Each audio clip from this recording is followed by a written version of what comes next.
Dans un village où les mots étaient aussi essentiels que l'eau, vivait une femme dont la langue était plus aiguisée que n'importe quel couteau. Elle pensait que ses paroles n'étaient que du vent, jusqu'à ce que ses propres mensonges se transforment en une punition qui lui coupera le souffle et lui enseignera la plus dure des leçons. Dans le village paisible de Sakassou, niché au cœur de la Côte d'Ivoire, la vie s'écoulait au rythme des chants d'oiseaux et du travail des champs de cacao. Mais, au centre de ce calme apparent, sous le grand manguier où les femmes se réunissaient, vivait Awa.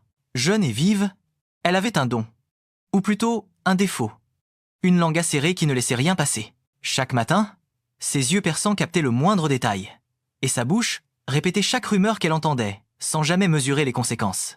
Un jour, une vieille femme, fatiguée de ses bavardages incessants, passa près d'elle. « Awa, tu ne te fatigues jamais de parler ?» Awa rit, en haussant les épaules. « Pourquoi je me fatigerais ? Dans ce village, je dois tout savoir. » Elle parlait de tout le monde. La femme du chef, les commerçants, même les jeunes filles à la recherche d'un mari. À force de bavardage, elle avait brisé des relations et détruit des foyers, mais elle n'en avait cure. Son père, un ancien respecté du village, la mettait souvent en garde. « Awa, ma fille, les mots sont comme des graines. Si tu sèmes de mauvaises graines, tu récolteras de mauvais fruits. » Mais elle riait, insouciante. « Ce ne sont que des mots, papa. Rien de grave n'arrivera. » Baba Jimo, l'herboriste du village, l'observait souvent en silence depuis sa véranda. Il parlait peu, mais chaque fois qu'Awa lançait une rumeur, il secouait la tête avec gravité. Pour lui, les mots avaient une énergie, et Awa semait des tempêtes. Un matin, au marché, Awa aperçut la petite Bintou, une jeune orpheline discrète, vendant de petits ignames pour survivre. Awa se pencha vers une femme assise sous le manguier et chuchota, un sourire en coin. « Tu savais que la mère de Bintou était une voleuse ? » « Oui, elle volait dans les boutiques du village avant de mourir. C'est pour ça que les gens n'aiment pas Bintou. » Les murmures se répandirent comme une traînée de poudre. Les gens commencèrent à pointer Bintou du doigt, à secouer la tête quand elle passait. Bintou entendit les murmures, laissa tomber ses ignames et courut vers la rivière en pleurant. Ses sanglots résonnèrent dans tout le village. Awa entendit dire que Bintou avait pleuré toute la journée, mais elle se contenta de rire. « Elle est trop sensible. » Awa ne s'arrêta pas. Elle se sentait de plus en plus puissante, son influence grandissait. Cette fois, elle inventa des rumeurs sur Mamalina, sa belle-mère et ses filles. Elle raconta qu'elle mettait de la viande avariée dans leur soupe au marché. Les femmes furent choquées et refusèrent d'acheter chez elle. Le stand de Mamalina resta vide.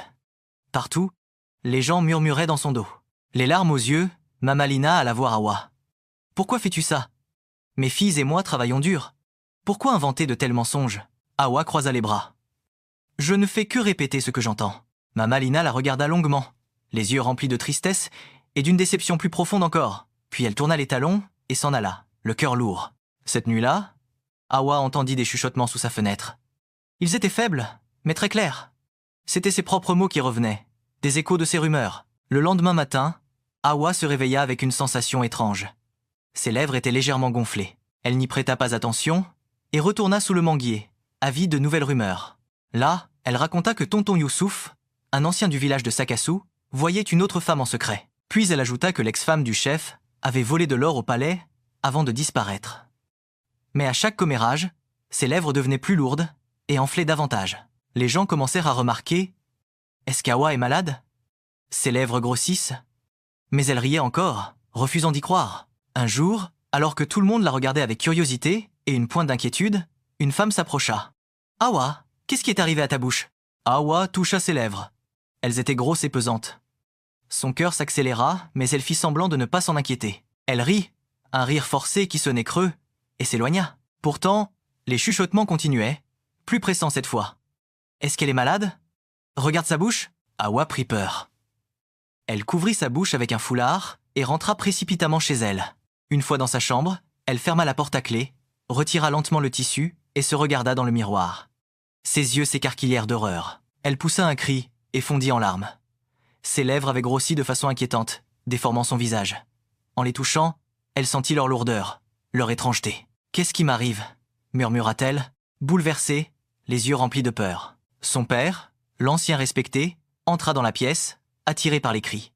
Il la regarda attentivement. « Awa, qu'est-ce qui est arrivé à ta bouche ?» Awa se jeta dans ses bras, incapable de retenir ses sanglots. « Je ne sais pas, papa. » Il la serra très fort, et ils pleurèrent ensemble. De sa véranda, Baba Jimo, l'herboriste, avait entendu les sanglots. Il murmura pour lui-même, son regard sage empli d'une triste certitude. Les mots sont des graines. Tu es en train de récolter ce que tu as semé. Cette nuit-là, les murmures revinrent, plus fort encore. Awa les entendait résonner clairement, répétant ses commérages, comme des ombres dansant derrière sa fenêtre. Le lendemain matin, les rumeurs changèrent de cible. Les gens du village commencèrent à dire que Mama Lina était à l'origine de l'enflure des lèvres d'Awa, qu'elle l'avait maudite à cause de ses mensonges. Les affaires de Mama Lina en souffrirent. Les gens cessèrent d'acheter sa nourriture, pensant qu'elle était une sorcière. Mais Papa Awa resta à ses côtés. Ma femme n'est pas une sorcière. Si elle a vraiment fait quelque chose à Awa, que les dieux la jugent. Awa, elle, refusait de croire qu'on lui avait jeté un sort. Elle continua de bavarder comme si de rien n'était, ignorant les murmures autour d'elle. Puis le chef du village la convoqua. Ses lèvres étaient désormais énormes, et les villageois pleuraient presque en la voyant marcher vers le palais. Le chef lui demanda calmement. « Awa, pourquoi ta bouche est-elle ainsi ?» Elle mentit. « J'ai mangé quelque chose de mauvais. » Mais là, devant tout le monde, ses lèvres gonflèrent encore davantage. La foule poussa un cri. Certains éclatèrent de rire, d'autres la pointèrent du doigt. « Découvre qui t'a fait cela, ou tu seras exilé », déclara le chef avec fermeté. Au fond de la foule, Baba Jimo murmurait pour lui-même, les yeux brillants d'une étrange certitude.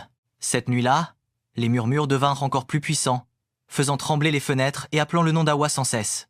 Elle n'en pouvait plus. Sa bouche grandissait de jour en jour, et les voix nocturnes la hantaient. Un soir, son père s'assit près d'elle. « Ma fille, dit-il doucement, il faut qu'on trouve de l'aide. » Awa, fatiguée de se cacher, acquiesça. « Où irons-nous » demanda-t-elle d'une voix faible. « Il y a une voyante très puissante dans le village voisin, » répondit son père. « On dit qu'elle voit ce que personne d'autre ne peut voir. » Tôt le lendemain matin, ils partirent. Le voyage fut long et difficile. Tira gardait son visage couvert d'un grand foulard pour ne pas être reconnu. Après plusieurs heures de marche, ils arrivèrent devant une petite maison. Une vieille femme aux yeux perçants était assise à l'extérieur. « Je vous attendais, » dit-elle avant même qu'il ne prononce un mot. Awa hésita, puis enleva son foulard. La voyante s'approcha lentement, et son regard se posa sur sa bouche énorme. « Ce n'est pas une maladie, » murmura-t-elle. « C'est à cause de tes paroles. » Le cœur d'Awa se mit à battre la chamade. « Mes paroles » s'écria-t-elle. La voyante hocha la tête. « Tes mots ont touché un cœur rempli de douleur. Quand les mots se mêlent à la tristesse, les esprits entendent. » Awa et son père supplièrent la voyante de leur dire qui elle avait blessé, mais la vieille femme refusa. « Tu dois le découvrir par toi-même, » dit-elle en souriant. « Lorsque tu trouveras la réponse, le pardon te libérera. » Awa, les yeux pleins de larmes, se sentit désespérée. « Comment vais-je savoir? Qui ai-je blessé ?» murmura-t-elle. La voyante disparut dans l'ombre et laissa Awa seule face à ses doutes. Cette nuit-là, les voix étaient plus fortes que jamais. Elle l'appelait par son nom et répétait ses mensonges. Awa comprit. Elle devait demander pardon à tout le monde. Le lendemain matin, elle se rendit au marché. Elle s'excusa auprès de Mama Lina et de ses filles. « Je suis vraiment désolée. Je vous en prie, pardonnez-moi. » Mama Lina, émue par sa sincérité, la pardonna. Awa toucha sa bouche, mais rien ne changea. Ses lèvres étaient toujours aussi grosses. Son cœur se serra. Elle alla ensuite voir Baba Jimo, l'herboriste. « Je suis désolée, » dit-elle d'une voix tremblante. « J'ai menti. Votre médecine est bonne. » Baba Jimo la regarda avec pitié. « Je te pardonne. » Mais là encore, rien ne changea. Awa comprit qu'elle n'avait pas encore trouvé la personne qu'elle avait le plus blessée. C'était son dernier espoir. Le lendemain, le chef la convoqua devant tout le village.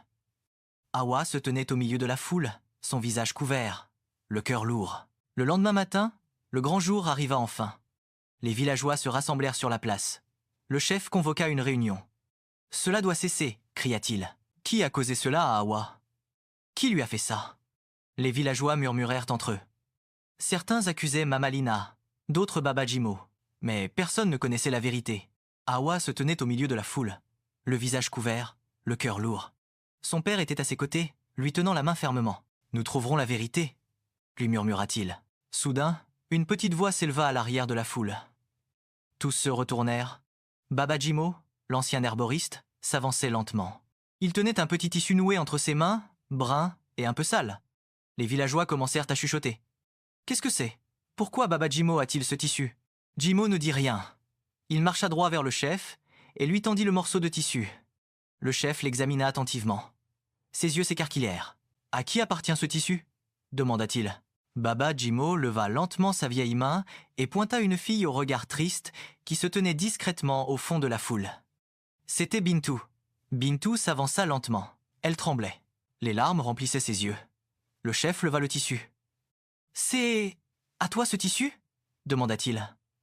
Bintou hocha lentement la tête. « Oui, c'est à moi », murmura-t-elle. Les villageois poussèrent des cris de surprise. « Mais comment Baba Jimo l'a-t-il eu? Que signifie tout cela ?» Baba Jimo s'avança, sa voix grave et claire. « Je l'ai trouvé près de la rivière. Il était attaché à l'arbre, où Bintou pleurait souvent. Ses larmes ont réveillé l'esprit de sa mère défunte. » Bintou, pleurant, regarda Awa et parla d'une voix douce. « Awa a dit que ma mère était une voleuse, n'est-ce pas? Elle a raconté à tout le monde que ma mère volait au marché. Mais ce n'est pas vrai. Ma mère s'est effondrée au marché parce qu'elle avait faim. » La foule poussa un cri. Awa recula, les yeux écarquillés. « Je ne faisais que parler, » balbutia-t-elle. Bintou secoua la tête. « Tu as fait bien plus que parler. Tu as sali le nom de ma mère. Les gens l'ont insultée, ils l'ont traitée de voleuse. » Awa tomba à genoux, tremblante. « Non, ce n'était pas. Je ne savais pas. » Bintou s'approcha. « L'esprit de ma mère m'a entendu, » dit-elle simplement. Awa, les yeux pleins de larmes, s'inclina devant elle, le cœur lourd de chagrin. « Je suis désolée, souffla-t-elle. Je ne savais pas, je ne comprenais pas. » Bintou ferma les yeux un instant. Le vent souffla doucement. « Enfin, je te pardonne, » murmura-t-elle. Brise chaude et légère parcourut le village. Elle enveloppa Awa. Elle porta la main à sa bouche. Ses lèvres rétrécisssaient peu à peu. Ses yeux s'ouvrirent en grand. « Ça diminue ?» s'écria-t-elle. Les villageois, choqués, regardèrent en silence. La bouche d'Awa revenait à la normale. Les murmures s'étaient tus. Le vent s'était apaisé. Awa se releva d'un bond et courut dans les bras de son père. Ils étaient fous de joie. Le village resta silencieux. Le lendemain matin, Awa traversa le marché.